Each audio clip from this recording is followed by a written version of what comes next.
Bueno, compañeras, compañeros, retomamos el debate de este martes 3 de diciembre, dándole continuidad a la mesa. El tema que vamos a discutir ahora es el de los BRICS ante el escenario mundial. Lamentablemente, por razones muy especiales, la compañera Pascualina Curcio de Venezuela no va a poder conectarse hoy, está fuera de Venezuela y ha tenido problemas para comunicarse. Mónica Bruckmann nos mandó recién un mensaje que también por razones laborales no puede participar en la mesa de hoy, una lástima. Así que se nos ha reducido la presencia para esta segunda mesa. Sergio Cámara de México probablemente se comunique, está en una actividad académica que probablemente no le permita comunicarse, va a intentar comunicarse. Así que solo tenemos a John Freddy Gómez y tenemos anotado al colectivo de Brasil. Si logramos que el colectivo de Brasil esté presente, escucharemos las ponencias de John Freddy Gómez de Colombia y del colectivo de Brasil. Pero por ahora, lo que tenemos para esta mesa es a John Freddy, así que, como venimos diciendo desde ayer, los debates se acumulan, con lo cual, luego de la presentación de John Freddy, que como escuchó esta mañana y ayer, daremos 15 minutos, le avisamos cuando ya van 10, que faltan 5 y cuando reste 1 minuto, para luego abrir el debate sobre las presentaciones que se hagan y complementar con los debates que venimos arrastrando desde los días anteriores. Así que si por favor, si Paulo Nakatani puede hacer alguna gestión para que las compañeras, compañeros del colectivo de Brasil puedan estar presentes, mejor. Paulo Nakatani, a ver, adelante, Paulo, habilita el micrófono.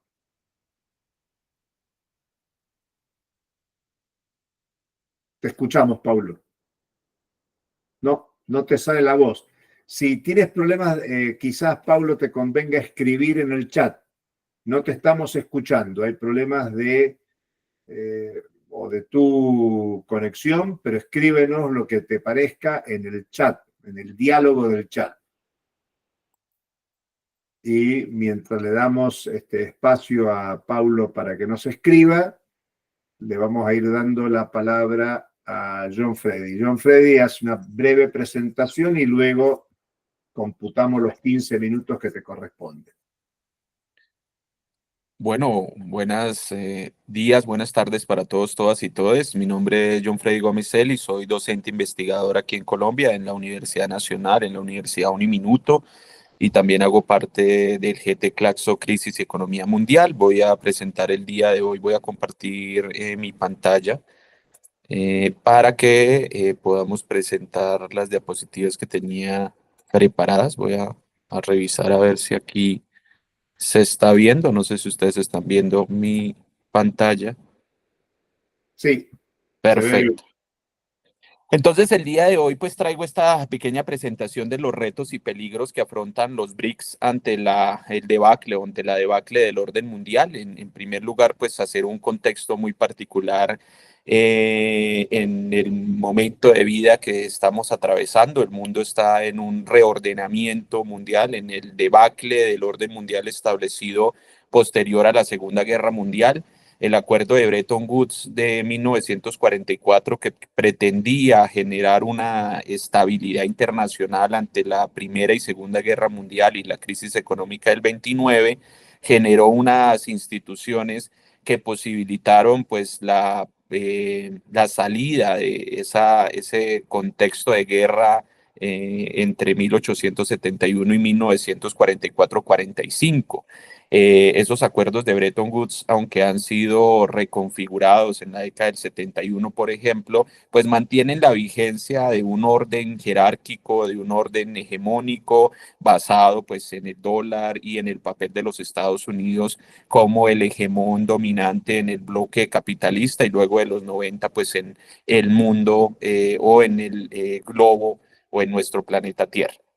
A partir de ello podemos evidenciar que si bien esa estabilidad de Bretton Woods se mantiene casi que en todo el siglo XX, evidenciamos que al inicio, por allá en el año 2000-2001, se evidencia un deterioro de la economía estadounidense, evidenciamos el deterioro con burbujas especulativas cada vez más recurrentes en el tiempo y burbujas especulativas que se producen en el tiempo con más rapidez a partir de las lógicas de la financiarización y la especulación. Y ese deterioro de esa economía especulativa con ese régimen de acumulación financiarizado llevó, por ejemplo, a una dinámica, una transformación en las políticas hegemónicas en los Estados Unidos en el año 2001, y es el paso de una geopolítica de guerra preventiva desde Estados Unidos, que ya allí manifiesta la pérdida hegemónica del poder pues, del imperio predominante en el siglo XX. El paso, digamos que la dinámica de la hegemonía, tanto consenso como coerción y coacción, en cierta medida los Estados Unidos en el año 2000-2001 toman la vía o materializa o profundiza mucho más la dinámica de coerción y coacción a partir del deterioro ya de sus condiciones económicas y políticas en el mundo. Y más adelante, pues vamos a ver que ese deterioro se va a profundizar con la configuración de una contraparte a nivel internacional, que particularmente será China, pero que se manifestará en un bloque de países alternos al orden mundial, sin decir que es diferente a ese orden mundial. Tendríamos allí que discutir.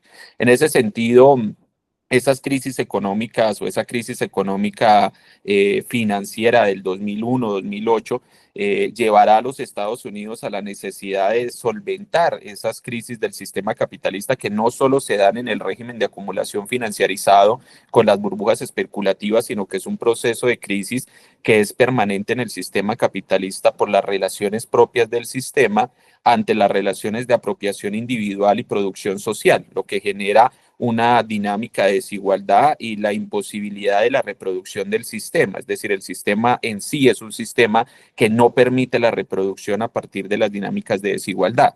A partir de ello, la salida de los Estados Unidos de la crisis del 2000-2001, de la burbuja de los .com, es una de las salidas parciales a las crisis del capitalismo, que es la ampliación del territorio y también la ampliación del mercado a esferas que posiblemente no habían sido intervenidas, con el ingreso de la República Popular de China a la Organización Mundial del Comercio en el 11 de diciembre del 2001, lo cual genera para allí ya una discusión, y es que en cierta medida la crisis hegemónica de los Estados Unidos genera o jalona la incorporación de China, que de alguna manera en este momento se presenta a nivel internacional como el contendor ante la disputa hegemónica a nivel mundial. Es decir, la misma crisis lleva a que se tenga que implementar en China o que se tenga que ampliar el mercado a China, generando grandes inversiones, y a partir de su control estatal,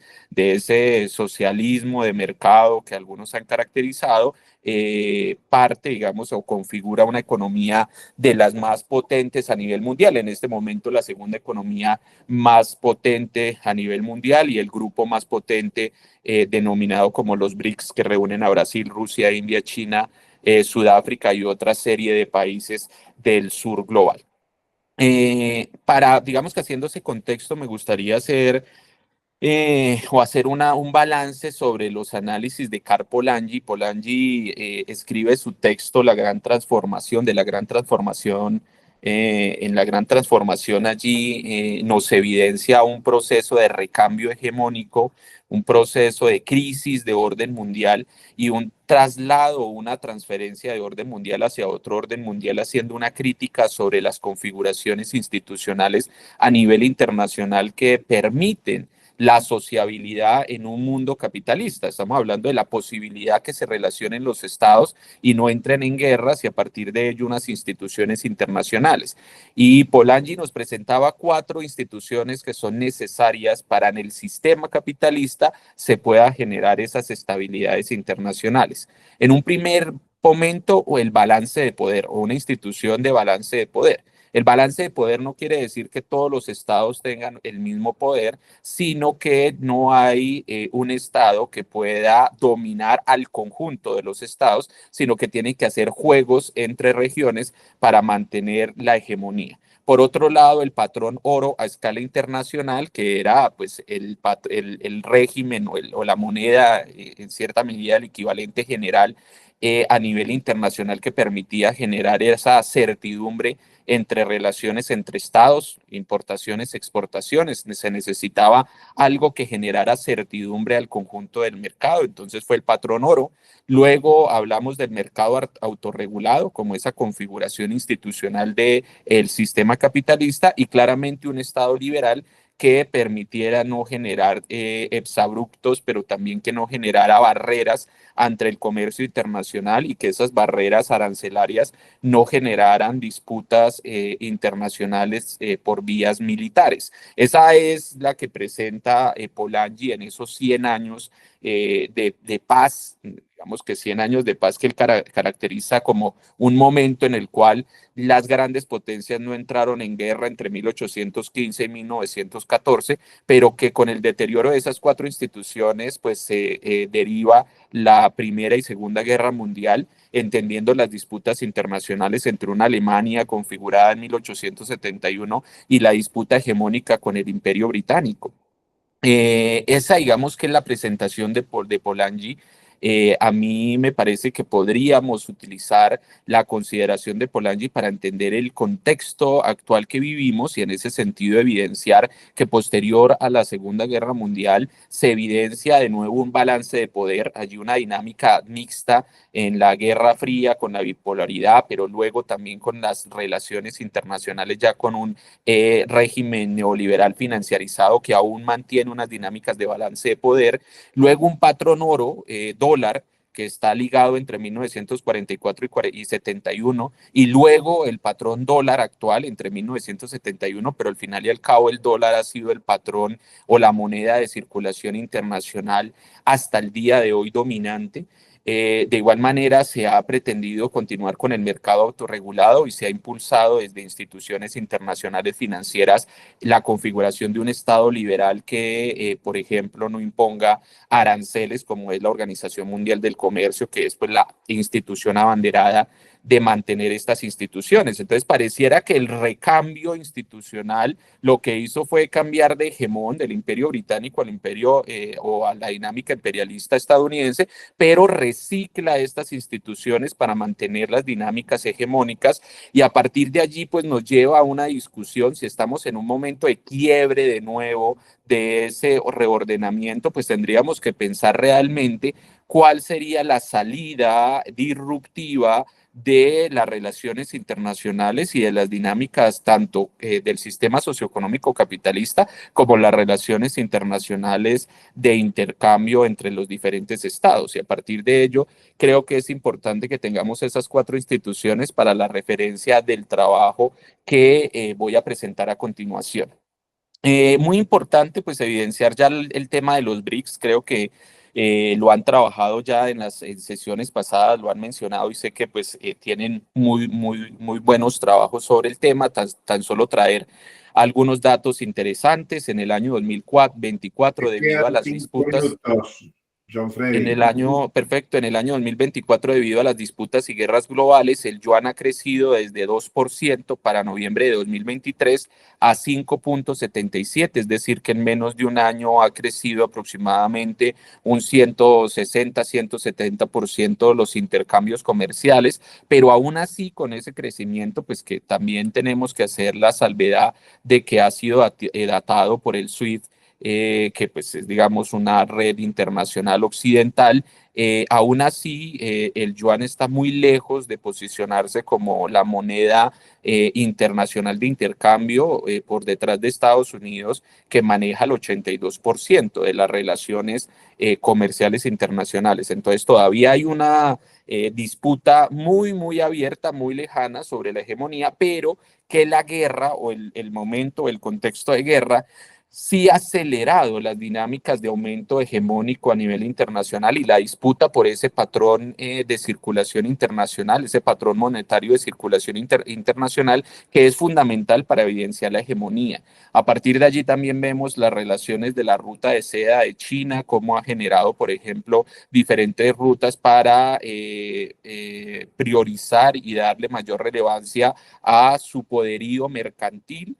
Estados Unidos vive de su régimen de acumulación financiarizado, de su moneda, del dólar, como una dinámica de capital ficticio, pero que no es un capital ficticio del todo especulativo, del todo irreal, que cuando están las burbujas explota y se acaba, sino que realmente ese capital ficticio en algún momento se cristaliza y lo que genera es una acumulación por desposesión y una acumulación flexible que al final genera grandes réditos económicos para los Estados Unidos. Vemos dos disputas allí, como China en cierta medida está expandiendo sus relaciones comerciales, en algunos casos sin tener o sin llevar una ideología o sin pretender generar alianzas ideológicas que permitan también establecer procesos políticos de transformación en los estados. Allí vemos la expansión de los BRICS. Ven ustedes cómo se ha expandido. Los primeros era Brasil, Rusia, India, China, luego se suma Sudáfrica, luego una serie de países del Medio Oriente y al día de hoy pues ya estamos hablando de más de 2 decenas de países que están interesados en unirse a los BRICS con las consideraciones que tiene los BRICS. En cierta dinámica, pues también tienen aproximadamente el PIB mundial más del 35%, la población es más del 42%, la producción de petróleo es el 30%, que es hasta el día de hoy la energía que mueve el mundo y las exportaciones de bienes más del 22%, y uno podría decir que los BRICS también evidencian unas dinámicas de heterogeneidad que es diferente a la configuración del G7. El G7 es muy es homogéneo en la dinámica étnica, hasta religiosa, uno podría decir, más allá de la composición o la diferencia entre la dinámica judía y la dinámica de la iglesia, digamos, anglosajona, pero al final, digamos que se reduce a la configuración de una cierta dinámica de imperialismo o expansión de territorios a partir de su religión. En el caso de los BRICS hay una heterogeneidad de religiones, de etnias, de culturas que posibilitan en cierta medida un cambio o un recambio. De igual manera, unas dinámicas generacionales diferentes. El G7 tiene una dinámica etaria muy alta, es decir, están en una edad elevada o han envejecido sus sociedades, mientras que los BRICS tienen unas generaciones mucho más jóvenes, lo cual permite también evidenciar una potencialidad en las dinámicas de población. Y eso también puede ser tanto bueno como malo, porque en cierta medida uno podría decir que dentro del sistema capitalista las dinámicas heterogéneas son un problema a partir que puede llevar a conflictos. Miremos cómo, por ejemplo, en el caso de los BRICS, existen estados que son contrapartes o que están en disputas hasta el día de hoy bélicas. Por ejemplo, tenemos un Irán y un Turquía que posiblemente en este momento estén disputándose territorialmente y geopolíticamente el espacio de Siria. Los BRICS no la tienen fácil, tienen un potencial gigante, pero el potencial sí, solo sí, puede ser desde la revalorización de las relaciones capitalistas, deben transitar hacia otras formas de relacionamiento si pretenden generar un organismo que permita aglutinar a esta heterogeneidad.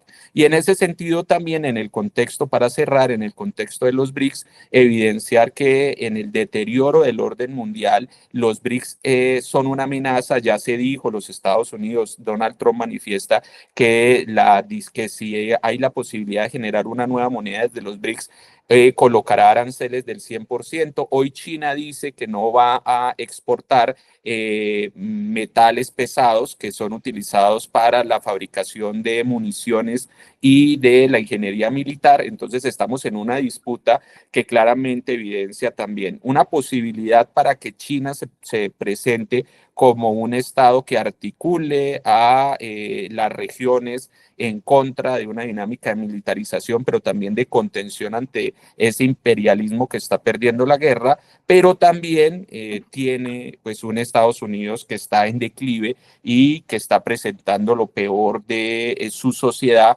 con dinámicas cada vez más bélicas y más desgastadas, con un Donald Trump al lado de un Elon Musk, con una dinámica de un gobierno casi en una medida de tecnofeudalismo, o esa mezcla entre capitalismo y tecnofeudalismo. Dejaría allí por el tiempo y pues creo que también en la exposición de México trataré de hacer una expansión sobre la presentación.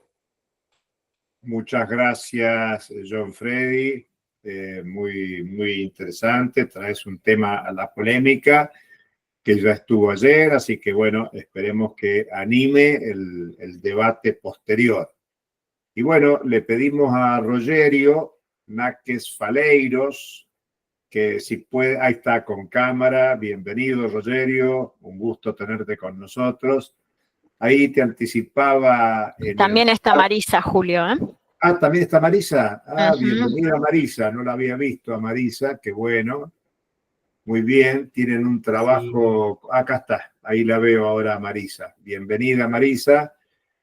Son un colectivo que han presentado un trabajo. Les vamos a dar 15 minutos, que bueno, no sé si lo presentará uno solo o si se dividen en el tiempo. Nosotros les avisaremos cuando vayan 10 minutos, que les quedan 5 minutos, y luego cuando quede un minuto también avisaremos. Y luego de la intervención de los compañeros abriremos al debate colectivo.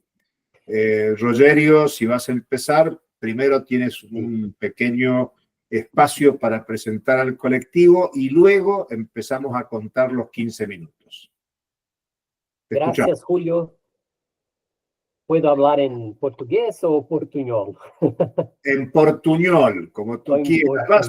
Si quieres en portugués, hablas en portugués. Ok, gracias.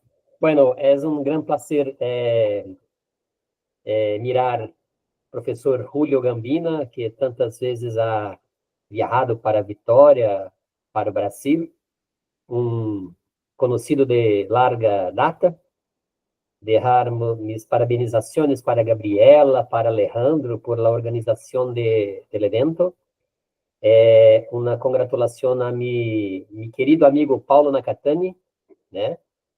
Y esto que presentamos hoy es una producción preliminar del grupo de estudios Desarrollo Econômico y Políticas Públicas en Perspectivas Comparadas, que es un grupo recién criado, que yo soy el coordinador, y engloba a Maísa Amaral, Rochester Santana Lima, y otros estudiantes de doctorado, pós-doutorado, maestrías del curso de Ciencias Económicas.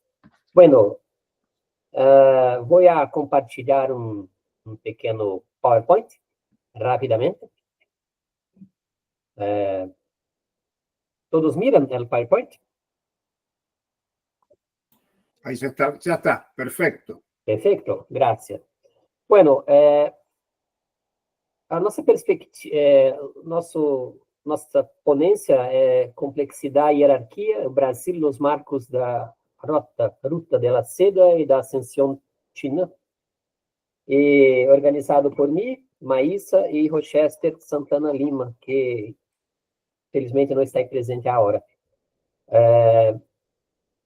Nossa perspectiva mais general é parte de Istvan Meszaros, de que vivemos agora uma grande crise estrutural do capital, que se traduce em grande elevação das contradições sociais, ambientales, bélicas, né?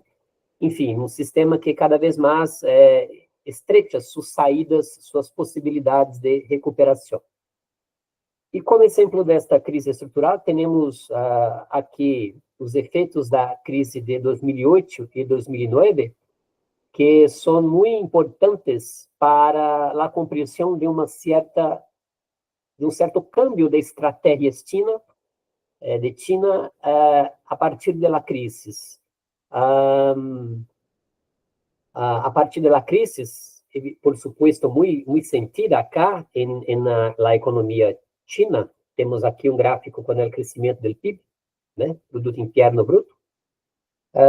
Há uma clara mudança, câmbio muito significativo das orientações dos planos quinquenais chinos, né? Do 12º plano, 13º e 14º plano, que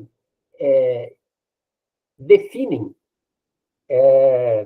uma estratégia de internacionalização mais agressiva dos investimentos chinos. Por óbvio, desde 2003 temos o projeto Going Global, né, iniciado em 2003, que é grande laboratório no qual o governo chino seleciona cerca de 100, 120 empresas que serão grandes players internacionais. Pero esta estratégia adquire maior maturidade, maior abrangência a partir do 12º plano quinquenal, com a sequência no 13º e no 14º plano.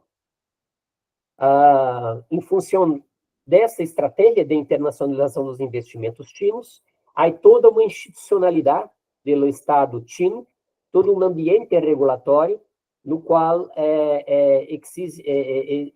são realizados detalhados estudos sobre os setores, sobre as empresas, sobre as questões que envolvem as relações internacionais, sobre a competição global, né? E estas instâncias são muito importantes para se compreender a estratégia china de internacionalização de los capitais.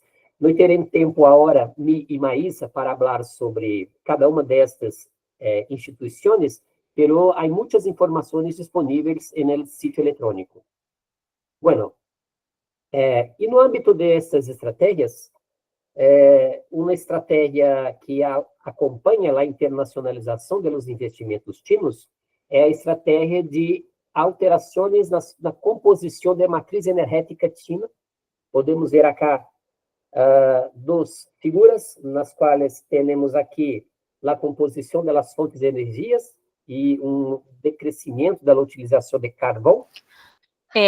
Rogerio, me parece que no está pasando el PowerPoint, ¿eh? ¿No está ahí pasando? Ahora sí. Ahora sí, ahora sí. Ahora sí. Gracias, Gabriela. Ahora sí, por favor. Sí, ahora se ve. Sí, sí. Sí. Aqui temos no âmbito da estratégia de internacionalização dos investimentos chinos, são acompanhadas também por os chamados investimentos verdes, né, supostamente sustentáveis em largo prazo, que envolvem lá uma rápida alteração da matriz energética china, como podemos ver acá. Nos últimos 22 anos, a redução da utilização de termoelétricas baseadas em carvão e a ampliação paulatina das hidrelétricas e de outros tipos de generação de energia, tais como nuclear, eólica e solar.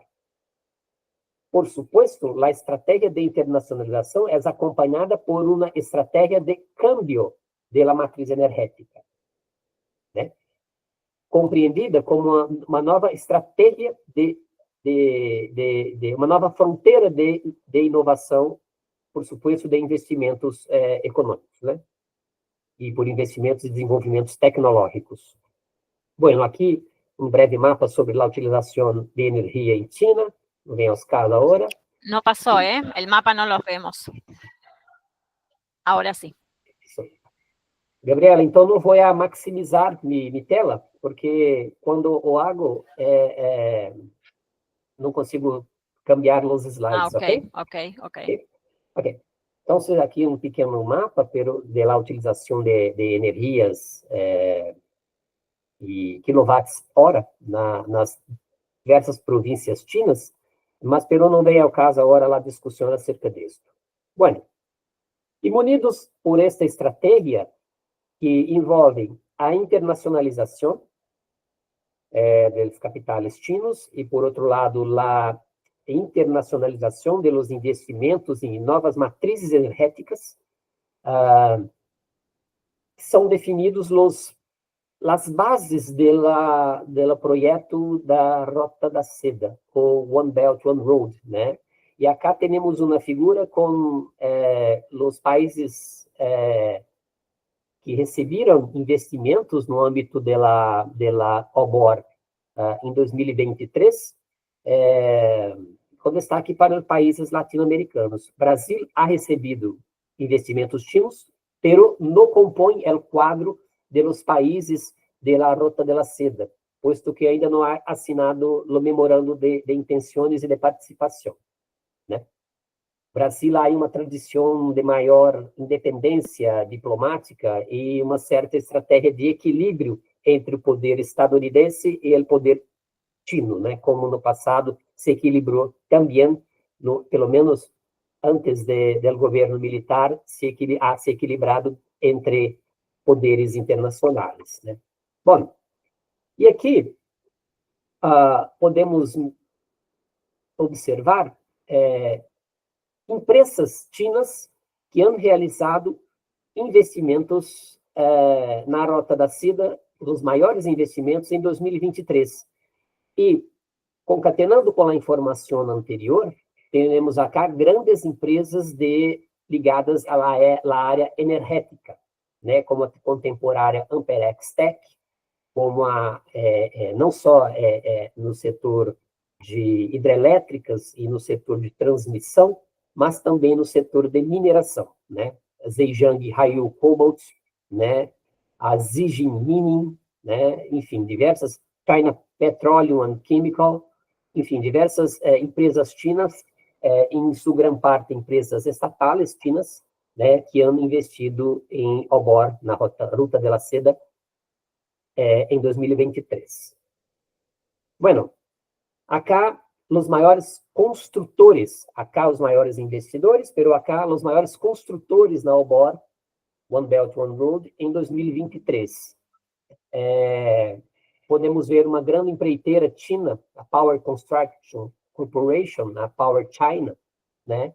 A China Petroleum Chemical, a Sinopec, com grande inserção, por exemplo, na América Latina, a China Petroleum Corporation, a China Railroad Construction e tantas outras aqui citadas. Então, você observa que os investimentos são investimentos que vão atuando em las linhas de geração de energia, em la mineração e nos meios de transporte, né? E há acá duas referências que me parecem muito importantes para a compreensão do debate. O primeiro é a professora de Hong Kong, Xing Kwon Lee, né, The Spectre of Global China. É um livro que a autora apresenta mais detalhadamente as formas de atuação das empresas transnacionalizadas chinas em Zâmbia, na mineração de cobre. Não me lembro a hora, Gabriela, como se diz cobre em espanhol, perdão.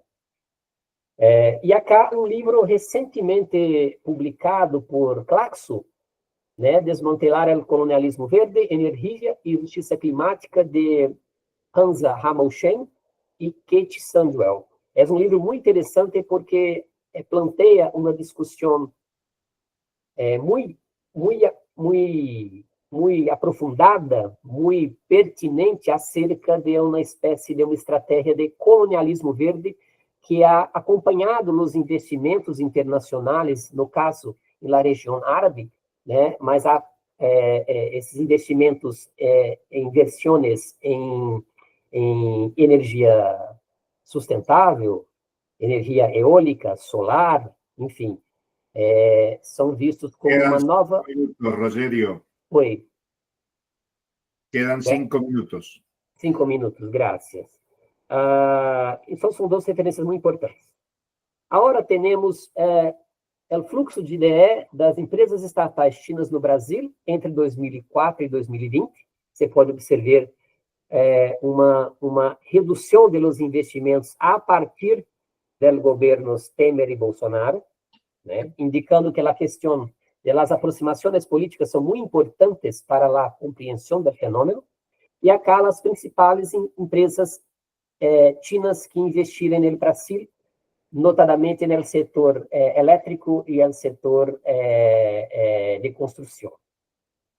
Bueno, acá uma informação sobre os estoques de IDE e investimento externo direto chino na América Latina e no Brasil. E no Brasil, você pode perceber que neste período tem o maior estoque, seguido por Peru, Chile, Argentina e os demais. E aqui, internamente, podemos ver a distribuição destes investimentos dentre as regiões brasileiras. O Sudeste, da região de São Paulo, Minas Gerais, Rio de Janeiro, Nordeste, Centro-Oeste, Sul e Nordeste. E acá podemos observar os principais setores que han recebido estes investimentos: o setor de eletricidade, petróleo e gás natural, extração de minerais metálicos e tudo igual. Pero, embora os investimentos chinos em América Latina sejam uma realidade, tenho acá alguns dados de ingressos brutos de investimento direto no país, gentilmente trabalhados e cedidos pelo professor mestre Paulo Nakatani, que indicam que o percentual da participação china em IDP no Brasil ainda é muito baixo, 0,134 no setor de agricultura, pecuária, extração mineral, 0,5% na indústria, 0,7% em los serviços e na parte de aquisições e vendas de imóveis, 1%. Em média, os investimentos chinos dentro desta periodização perfazem um total de 0,5%. Ou seja, ainda há uma distância muito grande, em caso do Brasil, da participação das inversões chinas em relação à participação das inversões dos investimentos diretos realizados por países como Estados Unidos, por exemplo. Né? Bom, e planteando as considerações finais, entendemos que este processo se dá sob os escombros do capital e do neoliberalismo. Entendemos também que a estratégia China é contraditória para o sul global. Podemos comentar acerca disto após as apresentações. E planteamos também que nas fímbrias do sistema, nos pequenos espaços, né, temos a possibilidade real, um risco real de um colonialismo verde, ou poderemos enganar novamente em mais uma rodada de desenvolvimento associado, como fizemos no passado. Espaços reduzidos para transferência tecnológica, a questão da nacionalização do produto, que não teremos tempo da cara de comentar, e o papel do Estado, fundamental, central neste processo, na definição de um sistema nacional de inovação e a participação dos bancos públicos. E a questão que planteamos, final, é que no contexto das transformações industriais, ou a fronteira verde de investimentos, em que medida a América Latina decidirá seu próprio destino.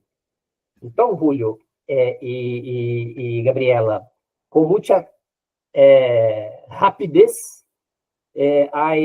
tentado aqui cumprir o cronograma. Agradeço a Maísa pela presença e pelo auxílio na produção dessa reflexão, que ainda encontra-se em processo, né? Por último, só deixar uma mensagem que amanhã teremos na UFES a cerimônia de entrega do título de professor emérito, que é uma grande honraria acadêmica, ao professor Paulo Nakatani. Então, amanhã, dia 4 de dezembro, às 14 horas, nosso querido professor Paulo Nakatani, e eu me felicito por esse momento, por isso estou compartilhando com vocês. O professor Paulo receberá uma justa homenagem, uma das maiores honrarias da nossa universidade e da Academia Brasileira. Julio, gracias por la atención. Gabriela. Muchas gracias, Rogerio, y la verdad que nos alegramos mucho por esa distinción a Paulo Nakatani, que, bueno, es un compañero intelectual, fundador de la CEPLA, animador de muchos debates en este colectivo que es REDEM, el grupo de trabajo de Claxo, la CEPLA. La verdad que nos gratifica a todos y a todas la premiación para Paulo en el día de mañana. Así que, desde ya un abrazo para Paulo y transmitir nuestra felicitación y compartir la alegría de todos ustedes mañana. Bueno, ahí Paulo está levantando la mano, ya te damos la palabra, Paulo. Hemos completado las presentaciones, ahora tenemos un tiempo de debate. Yo insisto en que estamos acumulando los debates que iniciamos ayer. O sea, no solo son debates con las excelentes presentaciones que hemos tenido hoy, sino que la idea es continuar con los debates previos. Y a los expositores, Marisa no ha hablado todavía, pero Marisa, Rogerio y por supuesto John Freddy, cuando quieran intervenir, levantan la mano e intervienen. No vamos a hacer intervenciones y después debate. Y tenemos más o menos unos 40 minutos, 45 minutos para el debate. Así que le damos primero la palabra a Paulo Nakatani y quien quiera hacer alguna intervención, levantando la mano. Adelante, Paulo. Hola, ¿me escuchan bien? Muy bien, adelante. Sí, quería primero agradecer a Rogerio, Julio y toda la gente que me felicita por el título. Pero yo quería hacer una pequeña intervención, porque en la sesión anterior me parece que no quedó muy claro una cuestión más teórica. La ponencia de Henry sobre las monedas nacionales.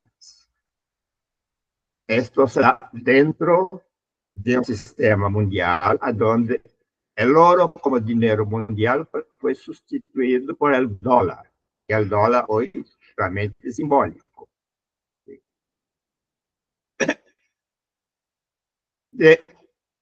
Una otra cosa que creo que es importante es tener claro la distinción entre dinero y capital dinero. Porque si no, hacemos muchas confusiones. Y estamos en un periodo, hace ya décadas, de crisis de superacumulación de capital. Y en estas crisis, el capital se acumula sobre la forma de capital dinero. Unas de las formas son las formas ficticias. ¿Sí? Pero no voy a hablar de esto.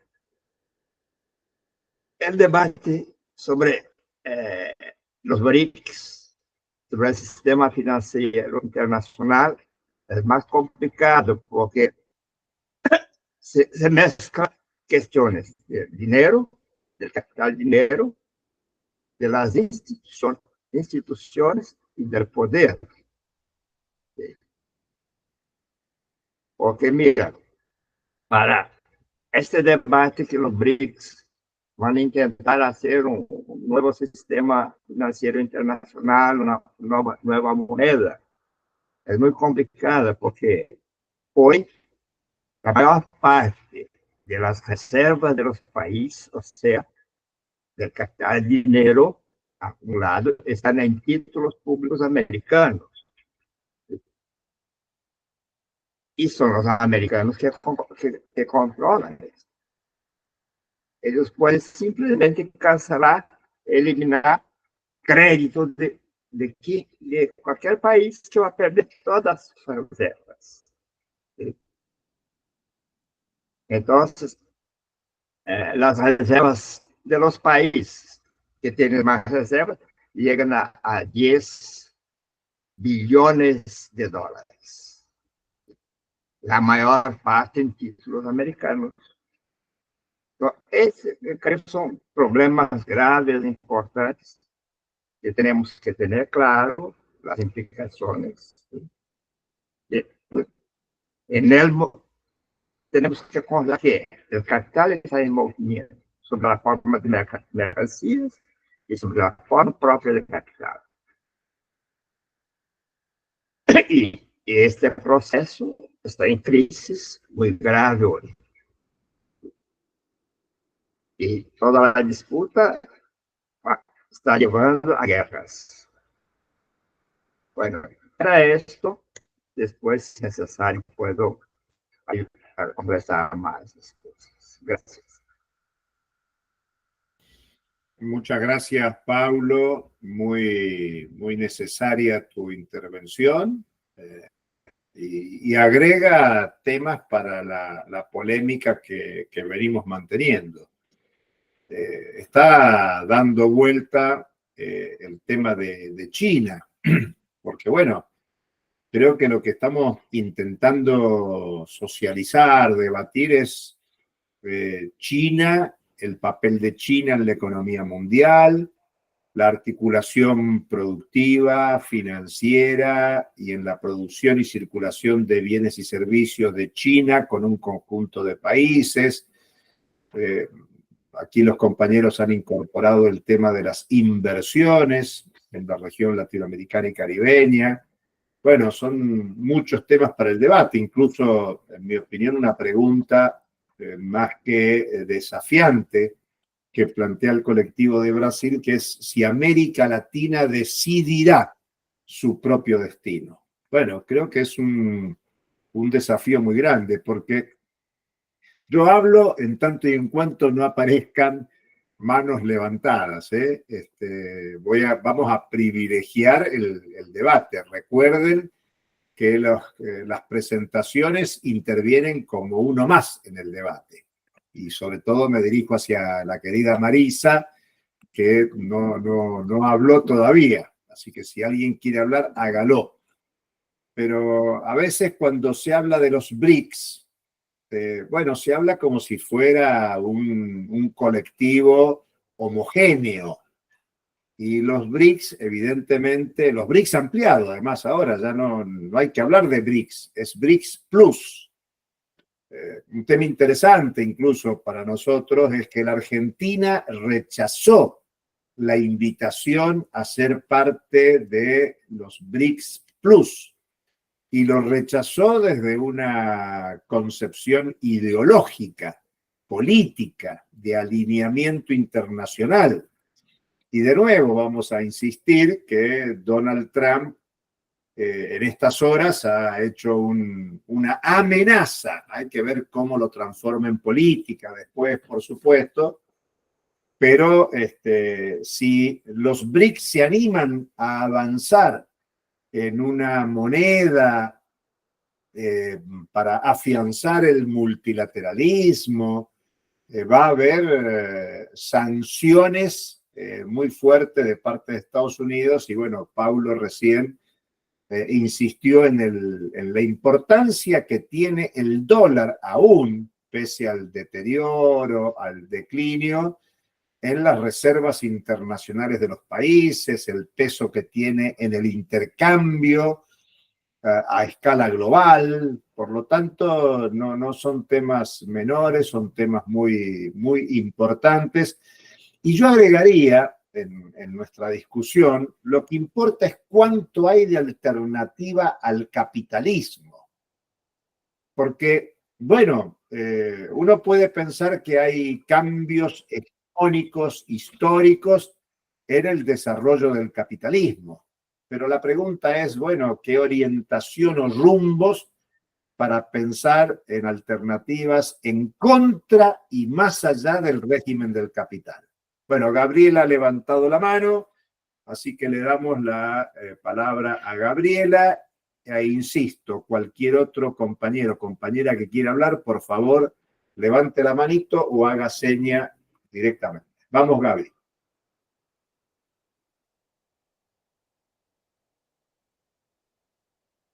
Estás silenciada, Gabriela. Ahora sí. Ahora sí. Sí, sí, bueno, plantear algunas dudas, me parece, con respecto a los temas que venimos tratando, sobre todo el lugar de los BRICS y de China, porque es cierto que hay una disputa por el control hegemónico del sistema capitalista mundial, ¿no? Es Estados Unidos el que se siente amenazado por la competencia que le hacen, no sé si los BRICS, pero sí China, ¿no? El principal competidor de Estados Unidos es China y Estados Unidos ve con mucho recelo la injerencia de lo que toman como una injerencia de China en América Latina, ¿no? Las inversiones de China en América Latina y la participación que pueda tener en la construcción de la ruta de la seda en América Latina. Y en ese sentido, uno lo puede pensar, bueno, hay una oportunidad para América Latina en esa disputa, en ese declive de la hegemonía estadounidense para generar una alternativa propia. Pero por otro lado, me parece que hay que tener en cuenta que estas transiciones en el control hegemónico del sistema mundial siempre han sido sumamente violentas, ¿no? La transición de Inglaterra hacia Estados Unidos implicó 2 guerras mundiales. Entonces creo también que se abre un escenario mundial sumamente peligroso, ¿no? Sobre todo por las implicancias que eso tiene para los pueblos, las contingencias o los conflictos bélicos que se puedan desatar. Entonces creo que habría que tener esas dos miradas, ¿no? Esa posibilidad de qué rol ocupan los países latinoamericanos en una perspectiva de alternativa, pero por otro lado ver que los escenarios globales que se pueden desatar pueden ser catastróficos. Solamente plantear eso, y por ahí me parece que John se desconectó o algo, pero en lo que planteaba John con respecto a la transición del siglo XIX al siglo XX, basándose en los análisis de Polanyi, creo que habría que agregar la teoría clásica del imperialismo, ¿no? Porque hay que ver las concentraciones, las transformaciones del capital que implicaban la concentración y centralización, lo que implicó esa fase, esa disputa que dio lugar a la Primera Guerra Mundial. Y creo que hay que mirar también eso en la actualidad, ¿no? Cómo se ha transformado el capitalismo, cómo se ha concentrado y centralizado, ¿no? Hay un capitalismo de monopolios prácticamente que está en juego en esta disputa mundial. Bueno, solo esto como comentarios y dejo la palabra a Marisa, que creo que levantó la mano también. Exacto. Marisa, si puedes encender la cámara y tu micrófono, te escuchamos. Bienvenida, Marisa. Muchas gracias, ¿me escuchan? Perfecto, adelante. Perdón, no puedo hablar portuñol, entonces voy a hablar en portugués, pero muy despacio. Eu só queria complementar algo muito importante também, do que o Rogério colocou, dessa transição da matriz energética chinesa e dessa possível, né, dessa pergunta sobre os possíveis caminhos da América Latina, que uma coisa que a gente também percebeu na hora que a gente estava fazendo a pesquisa para escrever o nosso resumo, que são os impactos que isso tem aqui no Brasil, em termos, inclusive, da nossa questão agrária, né, de aprofundamento da questão agrária, na forma como a mineração do lítio, que é um dos principais produtos, né, necessários para a produção dessa outra matriz energética, né, dos carros elétricos também, como que isso impacta diretamente populações que já são vulneráveis, né, como, por exemplo, no Vale do Jequitinhonha, aqui em Minas Gerais, e como que isso, tanto com a mineração que impacta também a poluição, né, as cidades, e impacta também a especulação imobiliária, né? Cidades como, por exemplo, Araçuaí, que tem sofrido enormemente com a vinda dessas empresas, né, para minerar lítio, inclusive empresas chinesas, que estão vivendo um verdadeiro inferno na Terra, né?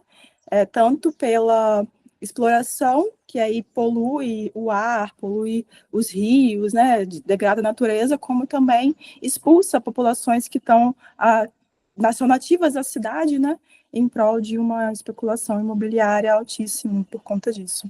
Então, esses também são outros impactos, né, e que exigem que a gente pense novamente nos rumos que a gente, enquanto América Latina, tem tomado, né. Era isso. Obrigada. Muchas gracias, Marisa. Bueno, el tema del litio es un tema muy importante para toda la región, especialmente Sudamérica, ¿no? Y el impacto inmobiliario que incluye Marisa también es un tema destacado. Rogerio, adelante.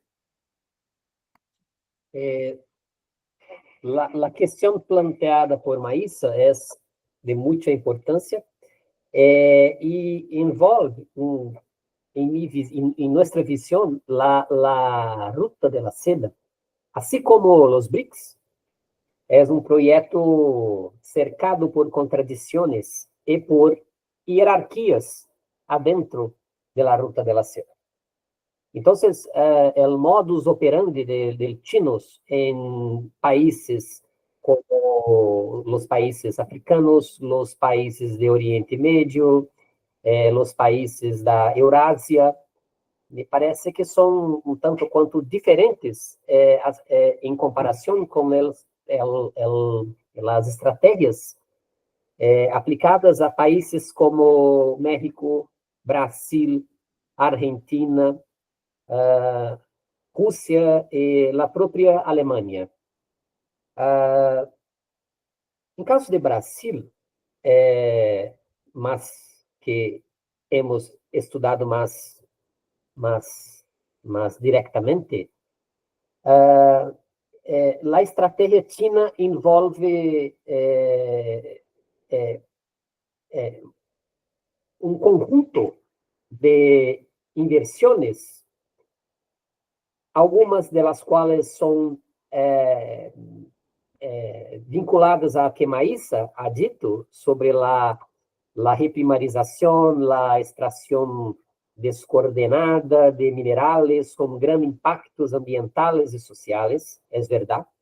Então, em las inversões hechas em Minas Gerais, não solamente por chinos, mas também por estadunidenses, holandeses, europeus, os impactos da extração de mineria são muito grandes. Pero a estratégia para países como Brasil envolve também as inversões industriais com generação de empregos qualificados, como é o caso de Camaçari, na Bahia, que receberá a planta industrial de uma fábrica de Build Your Dreams, né? A BID, né? Então, este projeto se vincula a um projeto governamental que se chama MOVER, Mobilidade Verde e Inovação. E neste projeto se prevê, por exemplo, algum grado de transferência tecnológica, algum grado de participação da produção nacional no processo. Então, China, há estas duas diversas formas de atuação. A pergunta se a América Latina decidirá seu próprio destino, professor Gambina, claro, é uma pergunta provocativa, é uma pergunta retórica, porque eu penso que a política, o mundo da política, é muito importante no processo de definição de como Brasil e demais países latino-americanos debutarão, entrarão neste processo de, como ha dito Gabriela, de transição hegemônica. E é importante esta percepção porque hoje dos grandes problemas de América Latina é que a política ha se transformado em basura. A política foi condenada, foi criminalizada. De modo que figuras como Milei, não é, Julio? Milei, figuras como Bolsonaro, são figuras abjetas que que cumpre um papel de esvaziamento da política e das instituições nacionais, de modo que o país se torne ainda mais vulnerável, claro, vulnerável a las estratégias de los grandes players internacionales. Entonces, la pregunta es una forma de llamar la atención para este punto, que la política es muy importante en esta cuadra histórica en que vivimos. Muchas gracias, Rogerio. Sí, yo creo que no es retórica la pregunta, creo que es muy, muy procedente y es provocativa, y está muy bien que sea provocativa porque, bueno, por eso el título de nuestro seminario, el debate general, alude a la ofensiva de las derechas. Y para ponerle nombre y apellido estamos hablando de los Milei, los Bolsonaro, los Bukele, los Noboa. Eso es lo que nos preocupa, digamos. Saludamos la política triunfante en Uruguay del Frente Amplio, saludamos que se abran espacios de disputa como se abrieron en Chile, en Colombia, pero lo que nos preocupa, decíamos ayer, es la ofensiva del capital, pero no solo la ofensiva del capital como proceso de base de la construcción capitalista, sino la manifestación política de la ultraderecha. Y bueno, lo hemos provocado a Antonio Elías para hablar. Así que, Antonio, habilita el micrófono y te escuchamos. Todavía tenemos unos minutos. Bueno, sobre lo que planteaba Julio, uno de los problemas que tenemos políticos es sobredimensionar lo que pasa en otros lados y de una forma equivocada. Ganó el Frente Amplio en Uruguay, pero no es que frenó la ofensiva del capital y es un enemigo del capital. Es un gobierno progresista que va a tomar medidas más favorables a los trabajadores, a los jubilados, que no va, yo que sé, a reprimir en la calle alguna manifestación, pero que su base conceptual tiene un ministro de Economía, el que va a ser el ministro de Economía, Gabriel Odone, que es un economista que hasta que se jubiló a los 60 años, trabajaba con una empresa enorme de asesoramiento a las grandes empresas nacionales y transnacionales. No es cualquier, es un economista que vino y dijo que iba a terminar con la indexación de los salarios a la inflación, que eso no era bueno, que el Frente en su programa dice que las jubilaciones tienen que volver a ser a los 60 años, y él dijo en un discurso después de que ya Orsi era candidato, ya era elegido presidente, que las jubilaciones deberían ser a los 65 años como está ahora. Un hombre que dijo que la reforma jubilatoria del capital que hicieron el Partido Nacional y sus aliados estaba de acuerdo. O sea, ganó el Frente Amplio, sí, para los uruguayos es mejor el Frente Amplio, pero en otro sentido, Julio, en el sentido que es un mejor escenario para dar la pelea. Tenemos más espacio para pelear. A ver, fíjate esto, nosotros podemos pelear con el gobierno diciéndole que cumpla con el programa del Frente Amplio, que es mucho más a la izquierda de lo que dice el ministro de Economía. De ahí a que esto sea algo que enfrente a la ofensiva capital, hay años luz de diferencia. Quería aclararlo porque, o sea, yo también estoy contento y les agradezco que estén contentos de que el Frente Amplio ganó. Es mejor que gane el Frente Amplio, por supuesto. Pero no nos confundamos sobre el papel que tienen ese tipo de gobierno que la compañera Josefina siempre califica de nacional populares, capaz que es una buena manera de decirlo, pero no son la izquierda. Claramente no es la izquierda. Bueno, gracias, Antonio. Es bueno el debate. Recién Gabriela insistía, bueno, que no solo se trata de el debate de la gestión del capitalismo, sino se puede pensar en ir más allá del capitalismo. Pero bueno, como bien señala Antonio, no es lo mismo que gane uno que gane otro, porque bueno, la política también es ese proceso de de acumulaciones sucesivas y están las aspiraciones. Nuestro papel acá es contribuir al debate intelectual desde la crítica al capitalismo. Por eso es tan importante estas precisiones que se están haciendo. Bueno, no hay más pedidos de palabra. Estamos muy cerquita de la hora de finalización. Orlando quiere agregar algo, me parece. Creo que vi. Perfecto, Orlando. Adelante, Orlando, te escuchamos. Con Orlando estaríamos cerrando, sin perjuicio que el debate va a seguir mañana. No, sobre las alternativas en América Latina, sobre el problema de la destrucción de lo político. ¿Sí? En Chile lo vemos muy fuerte, eso. Y entonces, pero eso se contrapone al gran avance del capital extranjero en América Latina, en todos los países. Y particularmente en algunos países, por ejemplo, en Uruguay, ¿sí? En el 2001, el stock global de capital extranjero, porque eso es lo que hay que discutir, no hay que trabajar sobre los flujos, sino el stock, lo que hay de... ¿sí? El stock en el 2001 era el 11% del producto. Y ahora, en el 2003, es 2023, es cerca del 80% del producto. ¿Sí? O sea, es como una familia que está endeudada con el exterior. Y eso no es deuda, es capital extranjero,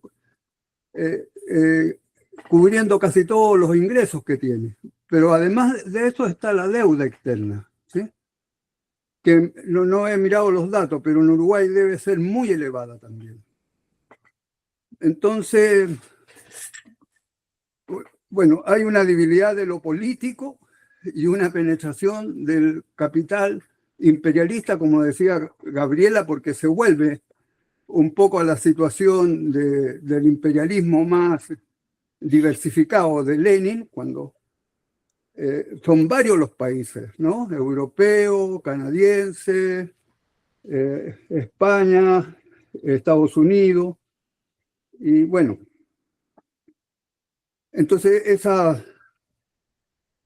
la idea es retomar algún pensamiento crítico que surgió en América Latina. O sea, en el fondo es el problema de la dependencia. No hay ningún, o sea, no sé cómo está creciendo Uruguay recientemente, pero es muy difícil crecer con ese grado de endeudamiento, de stock de capital y deuda externa, porque las transferencias de capital son enormes.